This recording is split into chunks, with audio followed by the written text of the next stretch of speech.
जिन्हें नाज है हिंद पर वो कहाँ है, कहाँ है। भाई मर्यादा चंद्रमोहन संपादक वीर प्रताप जी का लेख है। आखिर शिक्षा मंत्री धर्मेंद्र प्रधान को इस्तीफा देना पड़ा।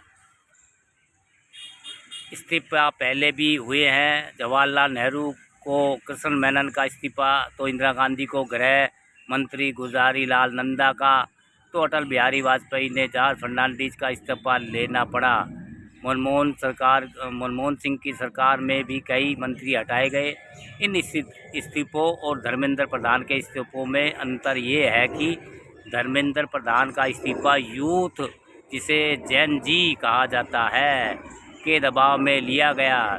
जंतर मंतर पर भारी ताकत दिखाई गई और हालात बदलने का बहुत प्रयास किया, लेकिन 3 सप्ताह के बाद सीजेपी से वार्ता शुरू की गई।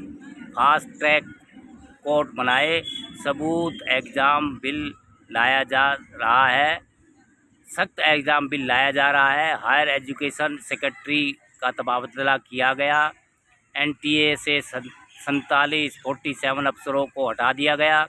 प्रभाव मिलता है कि जिस राजनीतिक दल का एंटीना बहुत तेज है, उसका उस पीढ़ी से संपर्क नहीं था जो भारत का भविष्य है। जैन जी के देश भर में फैले प्रदर्शन से सरकार को समझ आ गई है, अगर धर्मेंद्र प्रधान का इस्तीफा नहीं लिया गया तो हालात हाथ से निकल सकते हैं। नेपाल, बांग्लादेश, श्रीलंका में यह होकर हटा है।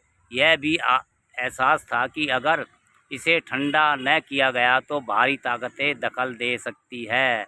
यह भी घबराहट थी कि हिंदू मिडिल क्लास, जो भाजपा को समर्थन दे रही है, अपने बच्चों के लिए कम हो रहे मौक़ों के कारण खपा है। बच्चों के लिए बढ़ते आरक्षण कोटे के कारण भी जो बाहर रह गए हैं वे नाराज़ हो रहे हैं। राहुल गांधी चाहे इस हालात का फ़ायदा उठाने की कोशिश कर रहे हैं, पर जाति जनगणना पर उनके लगातार जोर से समस्या और बढ़ गई है। कब तक इस देश में मेरिट को नकारा जाएगा, जबकि स्पर्धा चीन जैसे देश से। इस बीच 20 जुलाई को आ गई जब कॉकरोच जनता पार्टी ने संसद चलो का आह्वान दिया था। अनुमान है कि 75,000 युवा वहां इकट्ठे हुए थे। उस अशांत प्रदर्शन पर बर्बर लाठीचार्ज किया गया, यहाँ तक कि उसे पैलेट छर्रे गन का इस्तेमाल किया गया, जो कश्मीर में किया गया था। बड़े बड़े पुलिस वाले छोटे छोटे लड़कियों को पीट रहे थे। इसकी इजाज़त कैसे दी गई? देश की राजधानी में पैलेट गन कैसे चल गई? जब एक निहत्थे प्रदर्शनकारी को घेर कर पुलिस वाले पीट रहे थे तो वह बीच में डट गए और लहराते कहने लगे, मारो और मारो। इस दृश्य ने तो गांधी जी के सत्याग्रह की याद ताज़ा कर दी। घटनास्थल पर सादे कपड़ों में कील लगी लाठियां उठाए कौन थे? राज्य अपने युवाओं पर हिंसा की इजाज़त क्यों दे? बिहार में सिवान में तो एक पुलिसकर्मी AK-47 उठाए हुए था। वही AK-47 जो आतंकवादियों के खिलाफ इस्तेमाल की जाती है। इन युवाओं ने एक और काम किया, उन्होंने देश से भय का वातावरण उठा दिया, देश की जुबान खोल दी, लोकतंत्र में जान फूंक दी। 20 जुलाई की जाति के बाद जंतर मंतर पर संख्या कम होने की जगह बढ़ गई। बिहार में कई जगह झड़पें हो चुकी है। मुंबई का वह दृश्य भी याद रहेगा जब हुड्डी डाले रिया और अहीर छात्रों को ले जा रही पुलिस वैन के आगे खड़ी हो गई और तब तक नहीं हटी जब तक छात्रों को छोड़ नहीं दी गया। उनका कहना था कि अधिकारी सही काम नहीं करते तो आम आदमी को दखल देनी पड़ती है। यह पीढ़ी अलग है। ईडी या सीबीआई या दूसरी सरकारी संस्था से बड़ों को तो सरकार काबू कर सकती है, पर युवा नहीं डरते। अपने मीम से, रील से, कार्टून से, व्यंग से, गानों से, इंस्टा से उन्होंने इतनी बड़ी सरकार को घुटने टेक दिए। वह कह रहे हैं कि लोकतंत्र में अपने लिए आवाज़ उठाना बदतमीजी नहीं है। अगर साहिल लुधियानवी आज होते तो इस पीढ़ी के बारे में ज़रूर लिखते। उन्हें नाज है हिंद पर, वो यहाँ है। एक और समस्या है कि देश की राजनीति की पुरानी पीढ़ी राजनीति में, संसद में, जुडिशरी में या अफसरशाही में, कई घरों में भी वह नए भारत की ज़रूरत या आकांक्षा को समझ नहीं रही है। प्रधानमंत्री को अपने मंत्रिमंडल से कहना पड़ा कि वह भी इंस्टा का इस्तेमाल करे, लेकिन जो शाखा में बड़े हुए हैं वह इंस्टा पर क्या करेंगे। अयोध्या में चंदा चोरी से ध्यान हटाने के लिए योगी आदित्यनाथ मुद्रा शुरू करने की धमकी दे रहे हैं। यह लोग कब समझेंगे कि इन सिक्कों का चलन बंद हो चुका है। जंतर मंतर पर पूरा सौहार्द देखने को मिला। प्रदर्शन जाति, धर्म, क्षेत्र या वर्ग की पहचान से ऊपर था।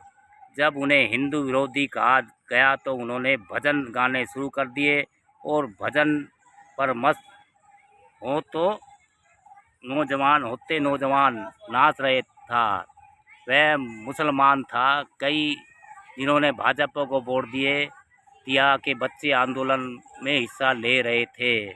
यह एक नया भारत उभर रहा है जिसका सत्तारूढ़ लोगों को साथ रिश्ता नहीं है। आरएसएस के लिए भी आत्ममंथन की घड़ी है, क्योंकि यह पीढ़ी शाखा में नहीं जाएगी।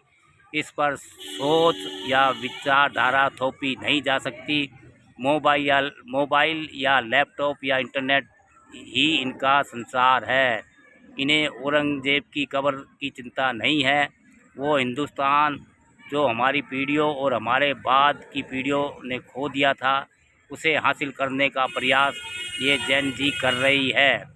सरकारी दबाव के बावजूद जंतर मंतर में 75,000 युवा इकट्ठे हो गए थे।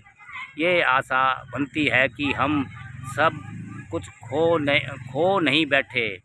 युवाओं को यह संदेश भी है कि हिंदू मुसलमान बहुत हो चुका, अब काम की बात करो। बनारस के पास गंगा में किश्ती में बैठकर बिरयानी खाने वाले मुसलमान 3 महीने से बिना जमानत कैद में हैं, और सुप्रीम कोर्ट के जस्टिस भुआन ने खुद सवाल किया कि गंगा में चिकन बिरयानी खाना अपराध कैसे हो गए। पर समस्या ये है कि जुडिशरी भी संवेदनशील नहीं रही। जो छात्र प्रदर्शन के बारे उदासीन रवैये से पता चलता है कि अब कुछ बदला है। जो पहले कहते थे कि हमारा समय बर्बाद ना करो, अब कह रहे हैं कि शांति में प्रदर्शन का अधिकार है और पुलिस की जाति न्यायोचित नहीं है। लोकतंत्र तब संवरता है जब नागरिक इसकी रक्षा करने के लिए संघर्ष करते हैं और सरकार उनकी आलोचना की और उनके असहमति के अधिकार की इज्जत करती है। यहाँ यह रुक गया था, इसलिए इतना विस्फोट हुआ। एक बात और, भारत जैसे विविधता पूर्ण देश में एक विचारधारा थोपी नहीं जा सकती। सब कुछ का केंद्रीकरण नहीं हो सकता। वन दिस वन डेट यह नहीं चलेगा।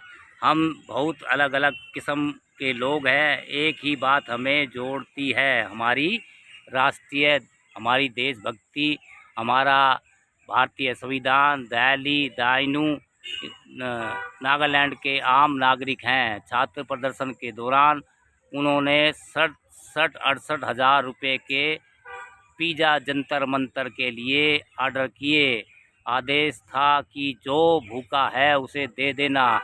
उनका कहना था कि मैं वहां जा नहीं सकता, पर कम से कम एकता तो दिखा सकता हूं। एक ने कोच्चि से खाना भेजा इस संदेह के साथ कि from Kerala with love. Hyderabad से एक युवक ने खाना भेजते वक्त डिलीवरी बॉय से को कहा, बेटा तुम भी अपना लंच इस ऑर्डर में खा लेना। कईयों ने अमेरिका, कनाडा, यूके से जंतर मंतर के लिए ऑर्डर भेजे थे।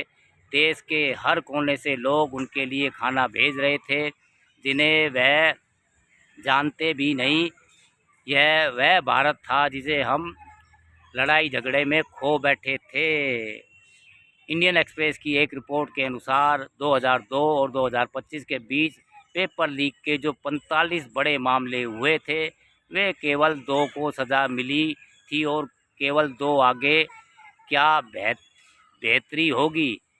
इस सरकार में जवाबदेही क्यों नहीं है? प्रधानमंत्री ने ऐलान किया है कि नंदन नीलकर्णी के नेतृत्व में हाई पावर टास्क फोर्स बनेगी जो परीक्षा व्यवस्था में सुधार लाएगी। यह अच्छा कदम है पर पर्याप्त नहीं है। समस्या केवल परीक्षा तंत्र की ही नहीं, असली समस्या ढहते शिक्षा तंत्र को सही करना है।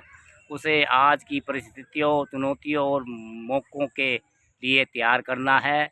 बड़ा काम युवाओं का विश्वास फिर हासिल करना है। अमेरिका की कोलंबिया यूनिवर्सिटी में की प्रोफेसर नीरज कौशल ने लिखा है कि जैन जी की हताशा को संभालना भारत की सबसे कठिन राजनीतिक चुनौती होगी। हमारे युवाओं के सामने जो चुनौती है वह बहुत विशाल है। अधिकतर को यही शिक्षा नहीं मिलती, जिन्हें मिलती है उन्हें जॉब नहीं मिलती। डिग्री की संख्या बढ़ती है, उसकी गुणवत्ता नहीं। जब यह सरकार आई है, बजट में शिक्षा पर प्रतिशत खर्च करने से आधा आधा रह गया है और दुनिया में तेज़ी से आगे से आ रहे टेक्नोलॉजिक परिवर्तन ने पुराने सिस्टम को अप्रासंगिक बना दिया है। बहुत आशंका है कि नौकरियां बढ़ने की जगह कम होती जा रही है। चीन का उत्थान उस समय शुरू हुआ था जब उन्होंने प्रशिक्षित वर्क फोर्स पर ध्यान देना शुरू किया। हमें इस दौड़ में शामिल होना है। बेहतर होगा कि किसी प्रोफेशनल को इस मंत्रालय का प्रभार संभाला जाए। हमारी शिक्षा व्यवस्था एआई युग के लिए तैयार नहीं है। सीजेपी को भी सरकार को ब्लूप्रिंट सौंपना चाहिए कि वह क्या सुधार चाहते हैं। बहुत ज़रूरी है कि शिक्षा संस्थाओं को स्वायत्तता दी जाए और शिक्षा को भी सरकारी विभाग की तरह न चलाया जाए। उसका क्या नुकसान होता है यह हमारे सामने ही है। दोस्तों, शिक्षा व्यवस्था में सुधार हो, वो पुराने ढर्रे पे ना चले, ज़बरदस्ती ना हो। बच्चे डिग्री ले लेके फिर उनको काम धंधा रोज़गार नौकरी नहीं मिलती है और हर जगह जातिवाद, हिंदू मुस्लिम ये करके तो भाई देश नहीं चलने वाला। या खाली आरएसएस अपना एजेंडा फोड़ दे सबके सर पे और हिंदू हिंदू करती रहे, वो भी नहीं चलने वाला। बच्चे आज के जन जी है जो वो पढ़े लिखे और समझदार है, उनके हाथ में मोबाइल और इंटरनेट से सोशल मीडिया से जुड़े हुए हैं, जो देश दुनिया में हर होने वाली घटना को नज़र गड़ाए रहते हैं। तो वही भारत के मंत्रियों को, प्रधानमंत्री को, सरकार को इस बारे में उचित कदम उठाना चाहिए। बच्चों की शिक्षा, स्वास्थ्य और रोज़गार पर पूरा फोकस करना चाहिए, नहीं तो देश ऐसे ही खंडित होता रहेगा दोस्तों।